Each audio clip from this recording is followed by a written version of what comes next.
Egyptian achievements. The most important part of the Egyptian achievements, well, at least the reason why we know so much about Egypt, has to be due to their writing system known as hieroglyphics. Hieroglyphs, unlike our Latin characters of writing, uses a system of pictures instead of sound letter representations.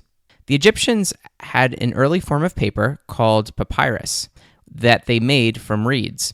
What's interesting about papyrus is that they were able to preserve their paper system because of the hot, dry climate of Egypt. So a lot of the writings that came from early Egypt, we actually still have. Plus, they engraved many of their hieroglyphic writings right into walls so that we can actually look at many of their writings just from looking at their building structures.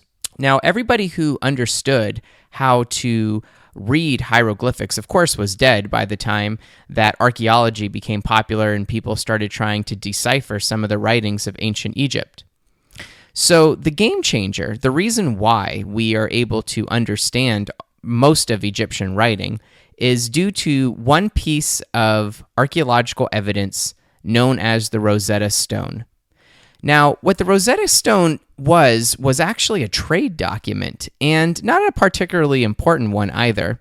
It just basically had some basic trade items that were moving back and forth between Greece and Egypt, and the trade transaction, like a receipt, was engraved on a stone. Now, here was the thing. The language was written in 3 different parts. The bottom part was in hieroglyphs. The middle part was in Demotic. Now, none of the archaeologists can speak either hieroglyphs, the ancient Egyptian language, or Demotic. However, the third part was written in ancient Greek, and people could speak and still understand that language. So from there, that's what allowed people to translate the Egyptian language and completely broke open our knowledge to this society. Speaking of Egyptian writing, their most famous piece of writing is, of course, the Book of the Dead. The Book of the Dead is what outlines how to successfully embalm a dead body so that it can be prepared for afterlife. In addition to the writing, the Egyptians were also known for their great architecture. 2 in particular pieces of architecture of note are the Sphinx, which has the head of a man and the body of a lion, was used to protect Egypt and especially their tombs from foreign invaders, and the obelisk.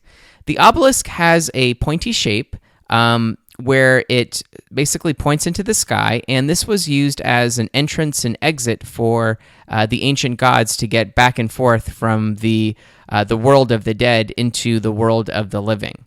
If you go to Washington, D.C., you'll see a modern-day obelisk, just to give you an idea of how much Egyptian culture still plays a part even in our societies today.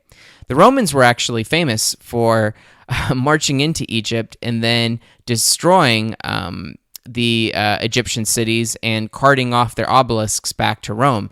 As a matter of fact, if you visit the Vatican in the middle of Rome, you'll see a giant ancient Egyptian obelisk. Now, in addition to their writing and their architecture, the Egyptians were amazing artists as well. Perhaps their most famous piece of artwork is the Egyptian death mask. And this is a representation of King Tut. The mask is in the Museum of London today.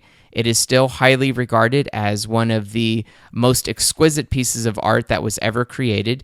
It shows incredible craftsmanship and detail and skill in order to create something of this beauty several thousand years ago. So that is it for this section on Egyptian achievements.